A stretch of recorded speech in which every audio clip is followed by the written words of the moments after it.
Уг манхоо маань нэлийн самбирцсан охин би болж ихэн гигантэн гээд орж байгаагаар эхэлдэг. Энэ охин маань би болж ихэн та нар хуурамч гигантний нүрэнд автчихаж гээд лавлаад байдаг. Тэгсэн ч өнөөх хүлэг батрууд нь ерөөсөө тоохгүй гигантнийг маань чирсээр байгаад амар олон хүний урд цаазын тавцан дээр аваад ирнэ. Тэнд байцгаах бүхий л хүмүүсийн хийж буй ганц л үгэнд хуурамч гигантнийг амьдаар нь шатааж алхих үг байлаа. Яг энэ явдлаас нэг жилийн өмнө жинхэнэ гигантэн гарч ирсэн гих ах цорхол гарч байжээ. 190-аар бол түүний ариун хүчин гигантэн Эвелинагаас их гэж байна.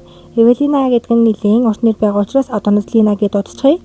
Гэсэн ч уг жинхэнэ гигантэн гарч ирсэн гих зурхал дээд цаваартангууд ерөөсөө итгэдэггүй. Учир нь энэ ертөнцид гигантэн ганц л байх ёстой юм байлээ. Тийм болохоор гигантэн дургүй хүмүүс л гигантний эсрэг иймэрхүү зурхал тараасан байх гэж боддог. Гэхдээ ийм зурхал тарааллаа гээд гигантэн буруу байхгүй гэсэн үг биш.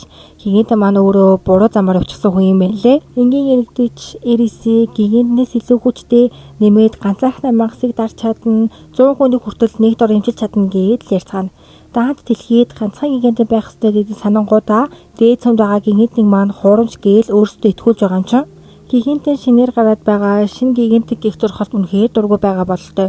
Уг зурхлыг гаргасан хэргийн эзнийг олж ирээд миний урд авчир гээд өөрийнхөө доод хүмүүстээ уурж байдаг. Нөгөө хүмүүс нь ч боломжгүй гэсэн уурсаар байгаад хүлэг баатруудын ахмад болох Латпаныг уулахар болдог. Тэгээд нэг удалгүй Ирисийн байгаа газар хүлэг баатрууд хүрээд иржээ. Ирис ч нэг сандалгүй хүлэг баатруудыг харсныхаа дараа намайг энэ хүүхдийг эмчлэг хүртэл хүлээж байгаа ч гэж хэлдэг. Латпан юм бодолгүй зөвшөөрөх ба тэрүүхэн агшинд өнөө хүүхдийг шууд л эдгэж өргөдөг. Үүнийг нь харсан хүлэг баатрууд хүртэл гайхнаа. Гигантэн Лина хүртэл ингэж чадахгүй шүү дээ гэж боддог. Яг тэр үед нь өнөөх жаал хараавэз Ирис болж ихэн гигантэн тэд биднийг бүгдийг нь аварсан гэд уйлдгаа. Ирис ч би удахгүй ирнэ гэд өнөө хүүхдийг тавьшруулаад Латпаны дагаа явна. Ирисийг ариун сүнд очиржээ. Гигантэн Лина Ирисийг харвуугүй юу толгоогоо өрг гэж хэлээд шууд алгадаж орхиноо. Үүнийг нь харсан Латпан хүртэл гайхширдаг. Латпаны гүйж байх хооронд очир зүггүй Ирисийн нүднээ жинхэнэ гигантны дүр тоглож хүмүүсийг гутаалаа, миний эсрэг зогслоо, үүнийхээ шангийг хүрт гээд бүр айхтар нүдэж өгнө. Гигантэн шууд л ийм хүн байх ёсгүй, тийм учраас түүнийг цаадал гэхэд Латпан сандран хэрвээ тэр сүзэлтнүүдтэй холбоотой байвал яах юм, түүний ард өчнөө олон хүн байх боломжтой, тиймээс судлах хэрэгтэй гэж хэлээд гигантны амийг таагалдаг. Гигантэн жуурлаад надхаа гянданд хоргинэ. Бас зүгээрчгүй гигантны зүгээр гянданд хорчихгүй очиж аратан мангас хордог газар аваашаад хорчихжээ. Энэ үйлдэл нь энэ хүлэг баатрт нэлийн хачин санагдсан бололтой. Гигантэн Лина ойрд ариун хүчээ ашиглаж харагдаагүй биз дээ.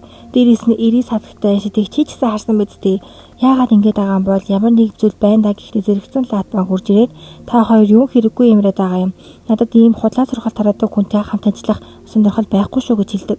Тэгсэн өнөө хүлэг баатар нь хачин биш байна уу гэд ахмадлуугаа хэлж байдаг. Үүнийг Лина хүртэл сонсож байна. Саяны яриаг сонссон Лина яг л галзуу юм шиг гэндрүү гүйж байдаг. Ийм зүйл байх боломжгүй. Тэр л байхгүй бол гэсээр Ирис дээр очингуудаа шууд л хутга бариад алаадаг. Яг тэр үед нь Латпан амжиж барина. Яг одоо намайгтай энэ хүүхэн миний ариун хүчийг булаагаад байна. Би одоо түүнийг алахгүй л бол миний бүх ариун хүчийг авах нь гэд өөрийгөө ариун хүчгүй болж байгаагаа Латпан болон ардаас нэрж байсан самартнуудад өөрийгөө бариад өчгдөг. Тэгээд өөрийгөө юу хийснээ ухаарсан даруйдаа шууд самартнууд үлдгээд цухтаад өгнө. Тэрээр сүмээс бүр мөсөн цухсан ба уг мэдээг олон нийтэд тарж нөгөөд нь 49 гигантэн Эвелина алуу олжээ. Бидний 49 гигантэн яг үнэндээ Ирис байсан шүү дээ гэд Ирисийгаа үхтлээ дэмжиж байгааг харагдана.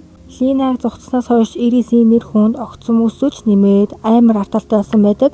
Тэгээс ч удаагүй Лина харуултуудад баригдаад олонний өмнө амьдараа шатсан байдаг. Мэдээж Эвелина бол жинхэнэ гигантэн яагаад Ирис ариун хүчин очсныг таашгүй. Инхүү жинхэнэ хэдийж хуурамч хэмээн дурсагдан амьдараа шатсан Эвелинагийн түүх ингэж дууслаа. Уг зохиолыг Солонгосын нэгэн эмнэлэгт өвчтөе хүн уншиж байх ба гигантэн Линагийн үхлийг огт тоодоггүй. Угийн өөрөө аз жаргалтай төсөөллийг хүсэж ч авч чадахгүй мэдж байгаа учраас та нар яг ойлгохгүй байж магадгүй. Гэхдээ саяны охин яг одоогоос 2 жилийн дараа өөхөх хөв тавилантай Эвелина гигантны биед орчихдог юм. Тэрээр олон бүтэхгүй замаар явсан гигантны хувь зээг өөрчилж чадах болов өхлөөс мултарч эрх чөлөөтэйгээр хэн нэгэнд хайрлагдаж амьдарч чадах болов.